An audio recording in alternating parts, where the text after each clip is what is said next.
When you freeze to death, your brain lies to you. In the final stages of hypothermia, your blood vessels dilate. A surge of hot blood rushes to your freezing skin. You feel like you're burning alive, so you take your clothes off. Doctors call it paradoxical undressing. Archaeologists call it the reason they find ancient human skeletons in caves, half naked, curled up in the dirt, smiling. For most of human history, rain wasn't bad weather. It killed quietly. It killed you by stealing the one thing keeping you alive. Here's how your ancestors survived weeks of endless rain. And the one mistake that wiped the Neanderthals off the face of the earth.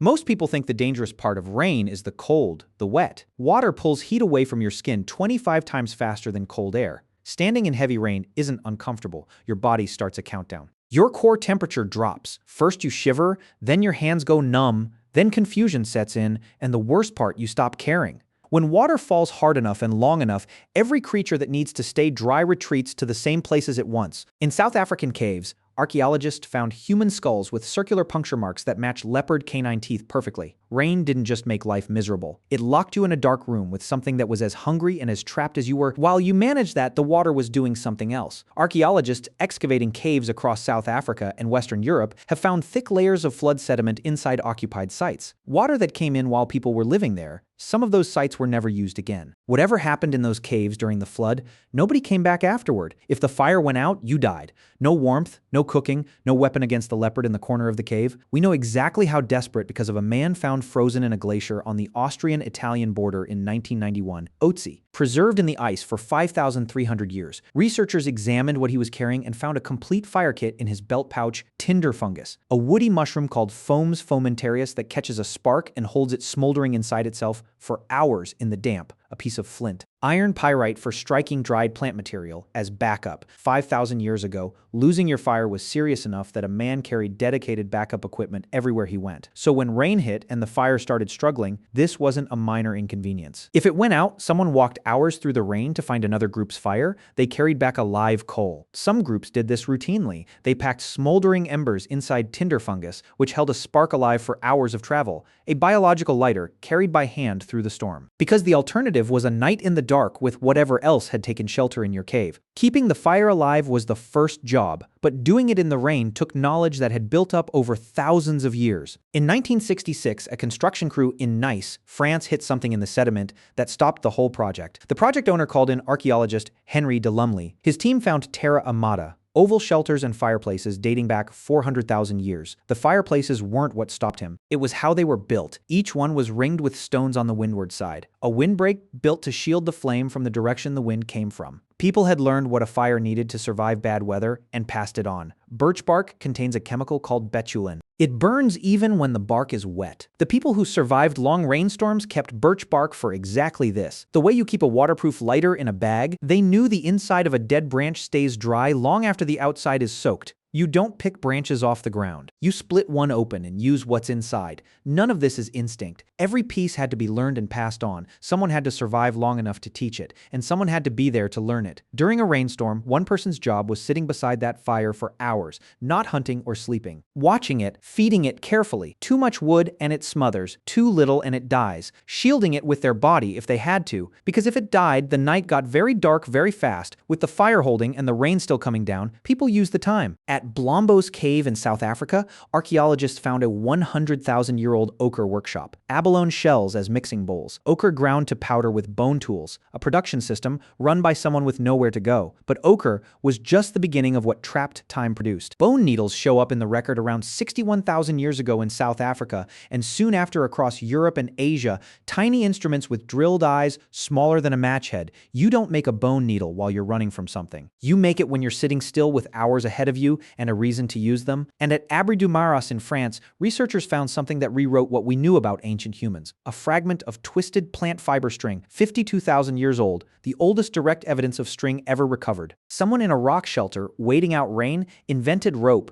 Tie a stone head to a wooden handle. Your tool has leverage it never had. Lash a frame together, your shelter holds in the wind, set a snare and walk away. You're hunting while you sleep. The bow, the net, the basket, the raft, All of them run on the same principle. None of them exist without someone figuring out how to twist fibers until they hold. The first piece was made by someone who had nowhere else to be, but the rain was still getting into their clothes. Animal skins didn't work like a raincoat. Wet leather against skin pulls heat away faster than wearing nothing. Once soaked through, it drains heat instead of blocking it. In 2016, paleoanthropologist Mark Collard at Simon Fraser University published a study in the Journal of Anthropological Archaeology. His team compared animal bones at modern human sites with Neanderthal sites across Europe. Every site they checked showed the same gap. Modern human sites had wolverines, Arctic foxes, wolves, snowshoe hares, small animals with dense, oily, water-resistant fur, hard to hunt, almost no food value. The only reason to go after them was for what they were wearing. Neanderthal sites had almost none of these. They were using large, herbivore hides, horse,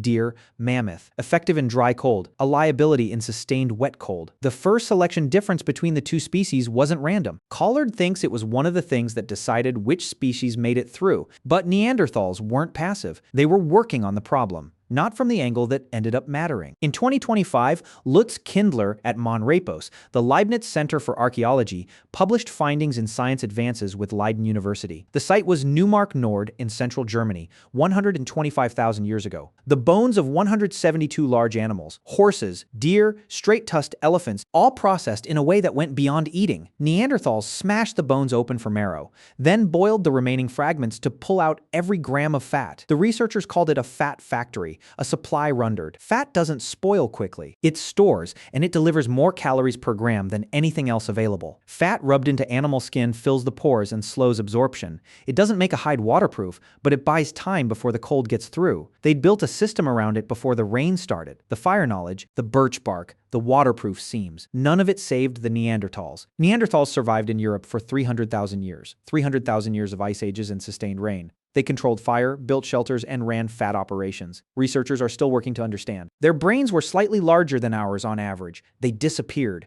Within a few thousand years of modern humans moving into the same regions, Neanderthal populations collapsed everywhere the two species overlap. In 2021, Phoebe Baker at the University of Liverpool published a study in the Exarch Journal. One question: how did Neanderthals waterproof their clothing? Neanderthals already knew how to make birch bark tar, a sticky adhesive made by heating birch bark without oxygen. They used it to fix stone tools to handles. Baker's team applied birch bark tar to clothing seams. It held water out along the join lines, exactly where it gets in first, but making it consistently took people who each knew their part. Someone working the hides, someone making the tar. It required a network. Communities close enough that what one group figured out could reach the next group before it was needed.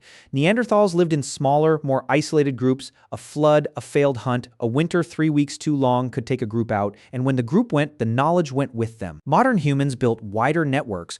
Groups that survived carried what they knew to the next. The difference between surviving and vanishing came down to one extra step in treating a seam, one piece of information that either moved through the network or didn't. The next time it rains and you feel that pull, the instinct to get inside and find warmth, that's not a preference. That's not a personality trait. That's 300,000 years of information running in your nervous system. Every person who ignored that pull, who stayed out too long and let the fire die, became a dead end. Every person who listened, who moved toward shelter, toward warmth, toward the people who knew things they didn't, passed something forward. The ones who listened became you. You're the result of every storm they survived.